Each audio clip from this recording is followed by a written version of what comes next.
Hello friends, welcome back. आज के इस वीडियो में हम देखेंगे Piaget's theories of cognitive development. ठीक है, पियाजे के क्या क्या व्यूज़ थे इसमें, तो हम थोड़ा सा कंसेप्ट भी देखेंगे और क्वेश्चंस भी देखेंगे। तो चलो स्टार्ट करते हैं। पहला क्वेश्चन है, when a child learns the conservation of liquid task. When a child learns, जब बच्चा कंजर्वेशन ऑफ लिक्विड टास्क को जो लर्न्स करता है, तो what stage of cognitive development he is, वो कॉग्निटिव डेवलपमेंट की कौन सी स्टेज में है। तो पियाजे ने कॉग्निटिव डेवलपमेंट के कुछ स्टेज दिए थे हमारे पास में। जो पहला है सेंसरी मोटर, सेकंड है pre operational, third concrete operational stage, then fourth formal operational stage. ये पियाजे ने 4 स्टेजेस दिए थे। और पियाजे ने जो अपनी जो कॉग्निटिव डेवलपमेंट थ्योरी थी, तो वो उसने थ्योरी बच्चों के ऊपर एक्सपेरिमेंट किया था, चिल्ड्रंस के ऊपर उसने एक्सपेरिमेंट किया था। तो मैं थोड़ा सा ओवरव्यू हम ये देख लेंगे चारों स्टेज के बारे में। तो सेंसरी जो motor stage, sensory motor stage है, सेंसरी मोटर स्टेज ये होती है फ्रॉम बर्थ टू 2 ईयर्स। ये जब बच्चा पैदा होता है तो वहाँ से लेके तो 2 साल तक के ये सेंसरी मोटर स्टेज होती है। और इसके अंदर बच्चा जो है तो सेंसेस से अपने जो है तो सीखता है, लर्न करता है। स्कीमा फॉर्मेशन होता है। स्कीमा क्या होता है हम वो बाद में आगे के देखेंगे।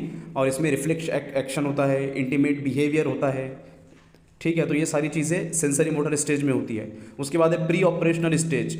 तो प्री ऑपरेशनल स्टेज ये होती है फ्रॉम 2 ईयर्स टू 7 ईयर्स, 2 साल से 7 साल तक की होती है। जिसके अंदर ये 2 साल से 7 साल में बच्चे के अंदर लैंग्वेज डेवलपमेंट होता है, थिंकिंग सिम्बॉलिकली।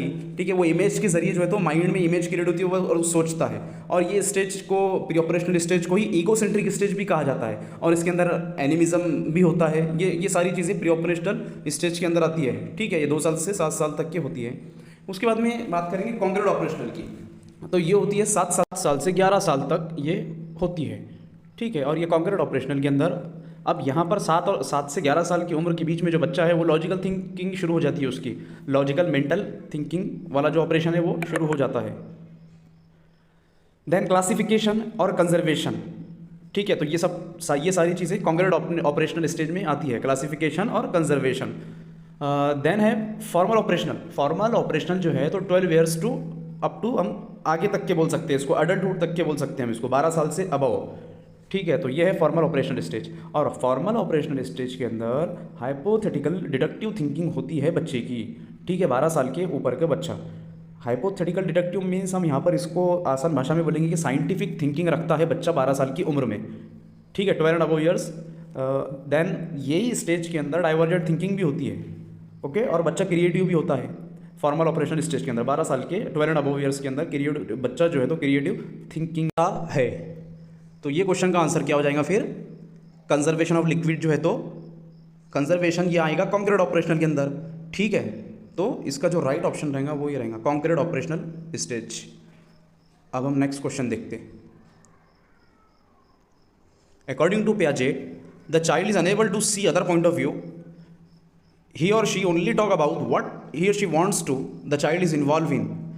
मतलब क्या, एक बच्चा है वो जो है तो सामने वाले का पॉइंट ऑफ व्यू जान नहीं रहा है, सिर्फ वो अपना ही बोल रहा है। ठीक है, तो उस स्टेज को क्या बोलेंगे हम? तो इसको जो तो सिंपल है, ईगो सेंट्रिक स्टेज कहेंगे। ये बच्चों में ही नहीं होता है, ये आजकल बड़ों में भी यही है। ईगो, बहुत ज़्यादा ईगो होता है वो। मतलब क्या रहता कि एकदम बड़बोला रहता वो, मतलब दूसरे सामने वाले की बात वो सुनता ही नहीं, सिर्फ अपनी झकालता है, सिर्फ अपनी बड़बोली करता है और सामने वाली की आवाज़ को दबा देता है। ऐसा नहीं होता है। कम्युनिकेशन जो है तो 2 वे होना चाहिए, दोनों तरफ से बातचीत होना चाहिए।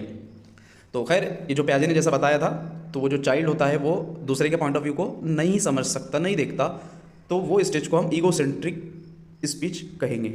ठीक है, नेक्स्ट क्वेश्चन देखते। Parthika demonstrates object permanence when her rattle is taken and hidden under a blanket and she. तो पार्थिका जो है ना तो ऑब्जेक्ट परमानेंस का डेमोन्स्ट्रेशन कर रही थी। तो वो मतलब ये 4 ऑप्शन में से यहाँ पर कौन सा करेक्ट होगा बताइए फिर? पहला है looks for something new to play, second है lift the blanket to look for the rattle, third है begins to play with her mother, cries historically. तो इसमें से पहला जो है तो इतना कुछ खास है नहीं कि भाई वो look for something new to play, कुछ खेलेंगी वो नया। जो सेकंड वाला ऑप्शन है वो बहुत हद तक के सही लग रहा है, lift the blanket to look for the rattle. तो ये वाला इसका सही आंसर रहेगा। अगला क्वेश्चन देखते हैं। Children think that everything around them including toys are alive, this mental characteristic of children is called. बच्चा, छोटा बच्चा जो है, ठीक है, तो वो अकॉर्डिंग टू पियाजे प्याजे का ये कहना है कि जो छोटा बच्चा है वो उसके अगर उसके सामने अगर तुम खिलौना रखेंगे, टॉयस रखेंगे, कुछ भी, चाहे डॉल बोलो वगैरह कुछ भी, तो वो उसको क्या अलीव समझता है, वो जिंदा समझता है कि भाई वो जिंदा है। हम देखते हैं ना कि छोटे बच्चे जो है तो अपने किसी के पास में अगर डॉल रखी हुई है तो वो उसको खाना खिलाता है, क्या क्या करते हैं, तो इस तरह से वो जिंदा समझते हैं। तो ये स्टेज को हम क्या कहेंगे, एनिमिज्म। इसी को हम क्या कहते हैं, एनिमिज्म कहते हैं। ठीक है, तो अब अगला क्वेश्चन देखते हैं। इसका अगर आपको क्वेश्चन अगर आता है, अगर क्वेश्चन में आपको ये चीज़ दिखती है कि आर अलीव अलीव जैसी दिख गई आपको, तो आप वहाँ पे एनिमिज्म को क्लिक करो। ठीक है, अगला क्वेश्चन देखते हैं। The stage before a child master logical mental operation is known as child master logical mental. तो लॉजिकल मेंटल थिंकिंग बच्चा जो है तो वो कॉन्क्रीट ऑपरेशनल स्टेज के अंदर उसकी होती है। ठीक है, जो कि कॉन्क्रीट ऑपरेशन कहाँ से रहती है, 7 साल से 11 साल की उम्र में बच्चा जो है तो लॉजिकल मेंटल ऑपरेशन करता है, थिंकिंग रखता है। ठीक है, तो लेकिन उसने क्या पूछा, the stage before a child master. तो ये लॉजिकल मेंटल थिंकिंग, ये जो जिस स्टेज में आता है उससे पहले की स्टेज कौन सी है। ठीक है, लॉजिकल मेंटल स्टेज से पहले की कौन सी स्टेज है, तो हम यहाँ पे कहेंगे कि इजीली प्री ऑपरेशनल स्टेज होगा ना। ठीक है, तो इसका जो राइट आंसर है वो है pre operational stage. Next question, according to पियाजे at what stage do children learn about their environment through the senses. देखो ये क्वेश्चन के अंदर एक चीज़ रहेगी, और जैसे अगर आपको मतलब ऐसे अदर क्वेश्चन में भी अगर आपको एक वर्ड दिखाई देगा सेंसेस। ठीक है, अकॉर्डिंग टू पियाजे at what stage do children learn about, ऐसी कौन सी स्टेज है जिसमें बच्चे अपने सेंसेस से सीखते हैं। तो भाई सेंसेस से वो ऑब्वियसली वो सेंसरी मोटर स्टेज के अंदर ही सीखेंगे। और जिस सेंसरी मोटर स्टेज कहाँ से कहाँ तक, from birth to 2 years, birth से 2 साल तक करके होती है। तो वो जो सेंसेस अगर आपको क्वेश्चन में दिखता है तो सीधा सीधा सेंसरी स्टेज उसका आंसर होता है। अगला क्वेश्चन देखते हैं। A child starts solving the problems by using his divergent thinking according to पियाजे in which stage he is. जैसा कि मैंने आपको पहले क्वेश्चन के टाइम पे बताया कि डाइवर्जेंट थिंकिंग कौन सी स्टेज के अंदर होती है। तो डाइवर्जेंट थिंकिंग जो है तो ये आपकी फॉर्मल ऑपरेशनल स्टेज के अंदर होती है, जो कि सबसे लास्ट स्टेज है और जो कि 12 साल से अबव वाली होती है। तो ये फॉर्मल ऑपरेशनल स्टेज के अंदर डाइवर्जेंट थिंकिंग होती है। नेक्स्ट क्वेश्चन देखते हैं। अब ये वाला क्वेश्चन देखते हैं। Around the age of 4 to 5 years children are found to be asking a lot of why question. 4 से 5 साल की उम्र जो ऐसी होती है ना, उसमें हम भी देख बच्चा जो है तो बहुत सारे जो क्वेश्चन पूछता है, ऐसा क्यों, वैसा क्यों, यही क्यों। ठीक है, for instance why is the sky blue, why does the sun shine, how do we grow, who was the mother when everyone was a baby. तो ऐसे क्वेश्चन जो है तो बच्चा 4 से 5 साल की उम्र में पूछता है, वाई वाले, ये कैसा, ये क्यों। ठीक है, what might be the underlying motive for this behaviour. तो बच्चा ऐसा मतलब क्यों करता है, ये इतने सारे वाई वाले क्वेश्चन क्यों पूछता है। तो देखते हैं हम, पहला ऑप्शन है इसका, they are trying to test their parents knowledge. बच्चा जो है तो पेरेंट्स की नॉलेज को चेक कर रहा है, टेस्ट कर रहा है। ऐसा तो बिल्कुल नहीं होता। सेकंड ऑप्शन देखेंगे, they are displaying a lack of understanding about their surrounding. तो they are displaying lack of understanding, तो ऐसा भी नहीं, ये इस तरह से थोड़ा सा ये निगेटिव आंसर हो रहा है, तो ये भी हम क्लिक नहीं करेंगे। थर्ड वाला ऑप्शन देखते हैं, it signals an emerging curiosity and interest in reasoning about the world. हाँ, ये थोड़ा सा बहुत अच्छा लग रहा है हमारे को, इसको अभी हम साइड में रखते हैं। ठीक है, it signals an emerging curiosity, तो वो जो क्वेश्चन कर रहे हैं उनके अंदर से, तो यहाँ से क्या हो रहा है, एक क्यूरियोसिटी जाहिर होती है उनके अंदर से, एक इंटरेस्ट निकल कर आ रहा है उनके अंदर से रीजनिंग का। ठीक है, जो क्वेश्चनिंग जो करना होता है ना, तो वो एक बहुत अच्छी रीजनिंग है, स्किल्स एक तरह का क्वेश्चन भी करना जो है तो ये ऑप्शन एक बेस्ट लग रहा है मुझे। फोर्थ वाला देख लेते हैं, they are aware of the source of their knowledge. नहीं, ये भी इतना कुछ खास नहीं है, तो थर्ड वाला ऑप्शन जो है तो बेस्ट लग रहा है। ठीक है, और यही राइट आंसर होगा। तो अगला सवाल देख, पियाजे believe that children construct their own cognitive worlds. पियाजे की थ्योरी ही है, पियाजे ये जो है साइकोलॉजिस्ट, ये कंस्ट्रक्टिविज्म पे बिलीव करते थे। ठीक है, and build mental structure to adapt to it as the child combine new information into his or her previous schemes dash takes place. ठीक है, पियाजे का ये मानना था कि जो बच्चे हैं खुद अपनी नॉलेज को जनरेट करते हैं, क्रिएट करते हैं, तो इसलिए उसने बच्चों को कहा है कि चिल्ड्रन जो है तो वो खुद कंस्ट्रक्टिविस्ट होते हैं, कंस्ट्रक्टिव होते हैं, वो अपनी नॉलेज को खुद क्रिएट करते हैं। तो as the child combines the new information, बच्चा जो है तो न्यू इन्फॉर्मेशन को अपने माइंड के अंदर गेन कर रहा है और वो अपनी जो प्रीवियस नॉलेज है उसमें ऐड कर रहा है। तो डैश टेक्स प्लेस, तो इसमें से कौन सा प्रोसेस होगा, वो एसिमिलेशन होगा, एडेप्टेशन होगा, स्कीमाटा होगा, एकोमोडेशन होगा। तो ये टर्म्स को हम समझ लेते हैं। पहला एसिमिलेशन, एडेप्टेशन, स्कीमाटा, एकोमोडेशन। तो एसिमिलेशन क्या होता है, सिंपल एसिमिलेशन का मतलब होता है एडिशन ऑफ न्यू नॉलेज। ठीक है, हमारा जो माइंड है, माइंड के अंदर एक न्यू नॉलेज को हमारे को मतलब ऐड कर देना ही एसिमिलेशन होता है। मतलब जो भी माइंड में हमारे जो भी नॉलेज होती है वो नॉलेज के अंदर, एग्जिस्टिंग नॉलेज के अंदर और एग्जिस्टिंग स्कीमा के अंदर नॉलेज को ऐड करना, ये एसिमिलेशन होता है। ठीक है, तो ये क्वेश्चन का जो सिंपल आंसर है, एज द चाइल्ड, क्वेश्चन में लिखा हुआ है as the child combines new information. तो यहाँ पर ये जो वर्ड न्यू इन्फॉर्मेशन जब भी ऐसा आपको दिखेगा तो वहाँ पर ज़्यादा सा उसका आंसर होता है एसिमिलेशन। एसिमिलेशन का मतलब ही होता है कि एडिशन ऑफ न्यू इन्फॉर्मेशन। तो इसका ये राइट आंसर है। ठीक है, तो थोड़ा सा एडेप्टेशन के बारे में देख लेंगे, एडेप्टेशन, लेकिन उससे पहले एकोमोडेशन देख लेते।